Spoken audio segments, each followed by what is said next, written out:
নমস্কার বন্ধুরা, বাংলা বার্তায় আপনাদের স্বাগত। আরজিকর কাণ্ডে পথে নেমেছিল জুনিয়র চিকিৎসকেরা। দীর্ঘদিন চলে কর্মবিরতি। চাপে পড়ে শাসক। চাপে পড়ে বাধ্য হয় জুনিয়র চিকিৎসকেরা যে দাবি সামনে রাখে সেই দাবিগুলো মেনে নিতে। বহিষ্কৃত হয় রাজ্যের সিপি বিনীত গোয়েল।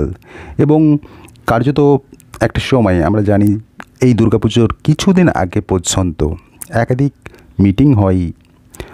রাজ্যের শাসক কার্যত মেনেই নাই জুনিয়র চিকিৎসকদের যে সমস্ত দাবি ছিল এবং তাদের কার্যত প্রতিশ্রুতি দেওয়া হয়। কিন্তু তারপরেই কি দেখা যায়, শাসক হয়তো প্রতিশ্রুতি দিয়েছে কিন্তু সেগুলো বাস্তবায়িত হচ্ছে না। অর্থাৎ জুনিয়র চিকিৎসকেরা যে জিনিসটা নিশ্চিত করতে বলেছিল শাসককে, সেটা হলো চিকিৎসকদের নিরাপত্তা। কার্যত সেটা তো ব্যর্থ শাসক সে নিরাপত্তা দিতে। কার্যত সেটারই প্রমাণ হলো সাগর দত্ত মেডিকেল কলেজে ডাক্তারদের ওপর যে হামলার ঘটনা ঘটে, সেখানেই প্রমাণিত হয় শাসক ব্যর্থ চিকিৎসকদের নিরাপত্তা দিতে। এমনই দাবি তোলে জুনিয়র চিকিৎসকেরা। এরপরেই কার্যত সুপ্রিম কোর্টের শুনানি ছিল 30 তারিখ এবং সেই দিনই জুনিয়র চিকিৎসকেরা এমন একটা সিদ্ধান্ত নেয় যে তারা এই যে সুপ্রিম কোর্টের শুনানি চলছে সেই শুনানির পরই তাদের কর্মবিরতি আগামীতে নেবে কি না সেটা কার্যত নিশ্চিত করবে। এবং কার্যত সেটাই হলো, তারা আবারও পূর্ণ কর্মবিরতিতে নেমে পড়ল।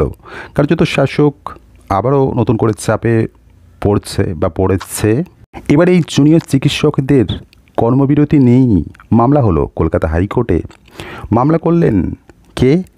রাজু ঘোষ নামের এক স্বেচ্ছাসেবী সংস্থার ডিরেক্টর। তবে মামলাকারীর আবেদনে সাড়া তো দিল না কলকাতা হাইকোর্ট। এই যে মামলাকারী রয়েছে তিনি দ্রুত শুনানির আর্জিও জানিয়েছিলেন কলকাতা হাইকোর্টে। কার্যত সেখানে তো বরফ গলল না কলকাতা হাইকোর্টে।